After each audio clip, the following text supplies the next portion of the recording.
Assalamualaikum warahmatullahi wabarakatuh. Saya Oktaviani, NIM 215216035 dari Prodi Komunikasi dan Penyiaran Islam semester 1. Tujuan saya membuat video ini yaitu untuk memenuhi tugas akhir semester 1 dalam mata kuliah Ulumul Hadis. Di sini saya akan mendeskripsikan dan mendefinisikan biografi dari salah seorang sahabat Nabi Muhammad sekaligus khalifah kedua dari Khulafaur Rasyidin yaitu Umar bin Khattab. Dan juga saya akan mendefinisikan dan mendeskripsikan biografi dari salah satu imam yang terkenal dengan riwayat hadisnya yaitu Imam Al-Bukhari. Siapa yang tak kenal dengan Umar bin Khattab, khalifah kedua yang menggantikan Abu Bakar Asy-Syiddiq yang dijuluki Al-Faruq oleh Rasulullah karena bisa memisahkan antara kebenaran dan kebatilan di tangannya. Peradaban Islam mulai eksis dan menyebar ke berbagai wilayah. Berikut adalah biografi dari khalifah kedua Umar bin Khattab.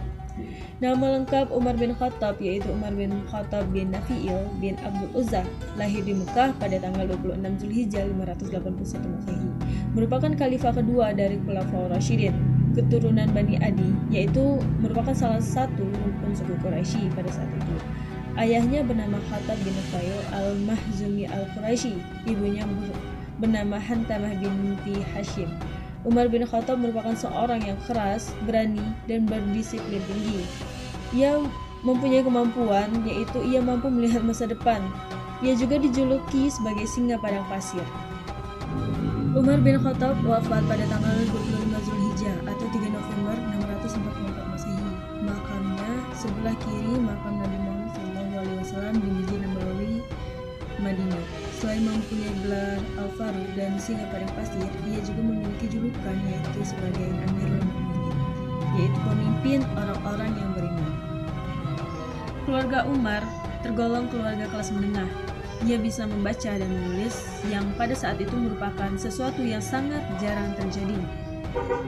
Umar bin Khattab dikenal memiliki fisik yang kuat, bahkan ia menjadi juara gulat di Mekah. Umar tumbuh menjadi pemuda yang disegani dan ditakuti pada masa itu. Beliau memiliki watak yang keras hingga dijuluki sebagai singa padang pasir. Beliau termasuk pemuda yang amat keras dalam membela agama tradisional mereka yang pada saat itu masih menyembah berhala, serta menjaga adat istiadat mereka. Sebelum memeluk Islam, beliau dikenal sebagai peminum berat. Namun setelah menjadi muslim, beliau tidak lagi menyentuh alkohol sama sekali. Meskipun saat itu belum diturunkannya larangan meminum khamar secara tegas. Sedikit tambahan, saya akan menceritakan sedikit poin yang menurut saya penting untuk diketahui. Yang pertama, pada awal mula Umar memeluk Islam. Pada masa itu, ketika Nabi Muhammad menyebarkan Islam secara tertutup di Mekah, Umar beraksi sangat antipati terhadap Nabi. Umar juga termasuk orang yang paling banyak dan paling sering menggunakan kekuatannya untuk menyiksa pengikut Nabi Muhammad SAW. Pada puncak kebenciannya terhadap Nabi Muhammad SAW, Umar memutuskan untuk mencoba membunuh Nabi. Namun, dalam perjalanannya Umar bertemu dengan salah seorang pengikut Nabi yang bernama Nu'aim bin Abdullah dan memberikan kabar bahwa saudari perempuan Umar telah memeluk Islam. Karena kabar tersebut, Umar menjadi terkejut dan kembali ke rumahnya dengan maksud untuk menghukum adiknya. Dalam riwayatnya, Umar menjumpai saudarinya yang kebetulan sedang membaca Al-Quran surah Thaha ayat 1-8. Umar semakin marah dan memukul saudarinya. Namun, Umar merasa iba ketika melihat saudarinya berdarah akibat pukulannya. Beliau kemudian meminta agar ia melihat bacaan tersebut. Beliau menjadi sangat terguncang oleh isi Al-Quran. Dan beberapa waktu setelah kejadian itu, Umar menyatakan memeluk agama Islam. Keputusan tersebut membuat hampir seisi Mekah terkejut karena seseorang yang terkenal memiliki watak yang keras dan paling banyak menyiksa pengikut Nabi Muhammad SAW kemudian memeluk ajaran yang sangat dibencinya. Akibatnya, Umar dikucilkan dari pergaulan Mekah dan ia tidak lagi dihormati oleh para petinggi Quraisy. Poin kedua, saat Umar bin Khattab hijrah ke Madinah bersama Nabi Muhammad SAW. Pada tahun 622 Hijriah, Umar ikut bersama Nabi Muhammad SAW serta para pengikutnya berhijrah ke Yathrib atau Madinah. Umar juga terlibat dalam perang Badar, perang Uhud, perang Khaybar, serta penyerangan Kasyriyah.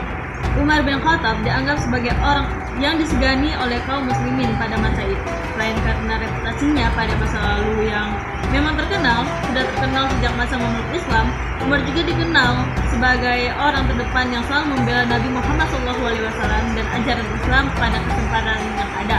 Bahkan beliau tanpa ragu menentang kawan-kawan lamanya yang dulu bersama ikut menyiksa para pengikut Nabi Muhammad SAW. Poin ketiga yaitu pada saat wafatnya Nabi Muhammad SAW. Suasana sedih dan haru menyelimuti kota Madinah pada saat kabar wafatnya Nabi Muhammad SAW pada 8 Juni 632 Masehi atau lebih tepatnya 12 Rabiul Awal 10 Hijriah. Umar merupakan salah seorang yang paling terguncang atas peristiwa itu. Beliau menghambat siapapun yang akan memandikan dan menyiapkan jasadnya untuk pemakaman. Umar syok, beliau lantas berkata, sesungguhnya beberapa orang munafik menganggap bahwa Nabi Muhammad SAW telah wafat.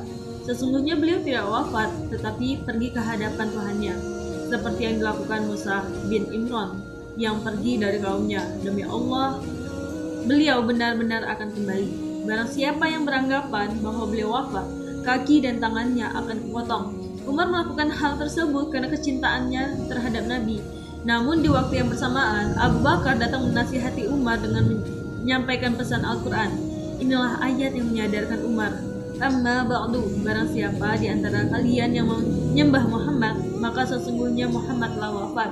Dan barang siapa di antara kalian yang menyembah Allah, maka sesungguhnya Allah itu hidup dan takkan pernah mati. Allah berfirman, Muhammad itu tidak lain hanyalah seorang Rasul. Sungguh telah berlalu sebelumnya beberapa orang Rasul. Apakah jika dia wafat atau dibunuh kamu berbalik ke belakang? Barang siapa yang berbalik ke belakang, maka ia tidak dapat mendatangkan mudarat kepada Allah sedikit pun. Dan Allah akan memberi balasan kepada orang-orang yang bersyukur.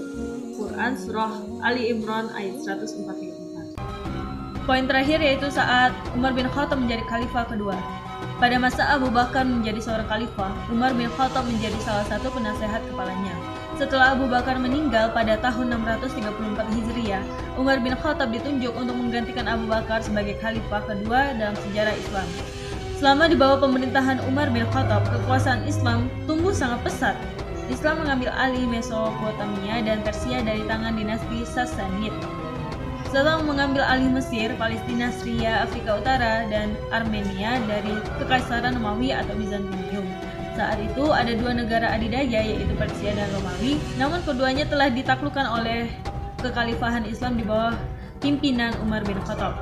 Umar bin Khattab melakukan banyak reformasi secara administrasi dan mengontrol dari dekat kebijakan publik, termasuk membangun sistem administrasi untuk daerah yang baru ditaklukkan. Umar memerintahkan agar diselenggarakannya sensus di seluruh wilayah kekuasaan Islam pada tahun 638 Hijriah. Umar memerintahkan untuk memperluas dan merenovasi Masjidil Haram di Mekah dan Masjidil Nabawi di Madinah. Umar bin Khattab dikenal memiliki kehidupan sederhana. Beliau tidak mengadopsi gaya hidup dan penampilan para penguasa di zaman itu. Beliau tetap hidup sangat sederhana. Sekitar tahun ke-17 Hijriah yang merupakan tahun keempat kekhalifahannya, Umar mengeluarkan keputusan bahwa penanggalan Islam hendaknya mulai dihitung saat peristiwa Hijriah. Selanjutnya saya akan mendeskripsikan biografi dari Al-Imam Al-Bukhari. Imam Bukhari adalah ahli hadis ternama. Imam Bukhari lahir pada 13 Syawal 194 Hijriah di Bukhara yang bertepatan dengan tanggal 21 Juli 810 Masehi. Imam Bukhari atau yang sering dipanggil Amirul Mukminin fil Hadis atau pemimpin kaum muslimin dalam hal ilmu hadis. Beliau memiliki nama lengkap Abu Abdullah Muhammad bin Ismail bin Ibrahim bin Al-Mughirah bin Barzibah Al-Jufi. Abu Abdullah Muhammad bin Ismail telah kehilangan ayahnya sewaktu beliau masih usia dini. Tak lama setelah meninggal ayahnya, Abu Abdullah Muhammad mendapat cobaan yang sangat berat. Abu Abdullah Muhammad mengalami sakit yang dialami oleh kedua matanya hingga menyebabkan beliau menjadi tunanetra. Dengan doa ibunya yang sangat khusyuk dan atas izin Allah lah pula, kun fayakun, alhamdulillah Abu Abdullah Muhammad dapat melihat lagi seperti dahulu kala. Sekitar usia 16 tahun, Abu Abdullah Muhammad telah menghafal banyak kitab dari ulama yang terkenal. Selain menghafal hadis para ulama tersebut, Abu Abdullah Muhammad juga mempelajari biografi seluruh riwayatan dari hadis tersebut. dari tanggal kelahirannya, tempat lahirnya, wafatnya, dan apa saja yang penting dalam kehidupan ulama tersebut. Pada usia 16 tahun, Abu Abdullah Muhammad pergi ke Mekah bersama kakak dan ibunya untuk menunaikan ibadah haji. Setelah ibadah haji selesai, Abu Abdullah Muhammad tidak ikut pulang ke kampung halamannya bersama ibu dan kakaknya. Beliau tetap tinggal di Mekah untuk menuntut ilmu. Disinilah Abu Abdullah Muhammad mendalami hadis dari para tokoh-tokoh ahli hadis seperti Al-Walid, Al-Azraqi, Ismail bin Salim, Al-Sa'id, dan lain-lain. Abu Abdullah Muhammad mulai menulis kitab Qatlaya Al-Syahabah wa Al-Tabi'in pada usia 18 tahun. Dan pada usia inilah beliau mulai hijrah ke Madinah untuk mendalami hadis-hadis dari para ulama besar di sana. Salah satu kitab oleh Abu Abdullah Muhammad di Madinah ditemukan yaitu kitab At-Tariq Al-Kabir. Abu Abdullah Muhammad menulis biografi lebih dari 1000-an ulama dalam buku At-Tariq tersebut. Abu Abdullah Muhammad selalu sholat 2 rakaat setiap selesai menulis biografi tersebut. Beberapa kota yang didatangi oleh Abu Abdullah Muhammad untuk menimba ilmu ataupun untuk bertemu dengan guru-gurunya antara lain Mekah, Madinah, Syam, Baghdad, Wasik, Basrah, Bukharah, Kufah, Mesir, Harrah, Nasabur, Qarasibah, Asqalan, Hims, dan Khurasan. Ketika Abu Abdullah Muhammad menuntut ilmu, beliau sering dijadikan olok-olok oleh teman-teman karena tidak pernah mencatat. Beliau hanya mendengarkan dan bertanya oleh gurunya, tetapi Abu Abdullah Muhammad selalu sabar dan tidak pernah murka. Hingga suatu kala ada teman Abu Abdullah Muhammad yang sudah kelewatan, barulah mereka tercengang dengan ingatan dari Abu Abdullah Muhammad tersebut. Abu Abdullah Muhammad diakui memiliki ingatan yang sangat tinggi. Abu Abdullah Muhammad tidak pernah mencatat ataupun yang gurunya sampaikan, tetapi Abu Abdullah Muhammad dapat menghafal 15.000 hadis di luar kepalanya dengan lengkap, serta apa saja catatan yang gurunya sampaikan. Abu Abdullah Muhammad pernah berkata, "Saya akan meriwayatkan hadis yang saya terima dari sahabat dan tabi'in sebelum mengetahui tanggal lahirnya, hari wafatnya, dan tempat tinggalnya. Aku juga tidak akan meriwayatkan hadis mauquf dari sahabat dan tabi'in kecuali ada dasarnya yang kuketahui dari kitabullah dan sunnah Rasulullah."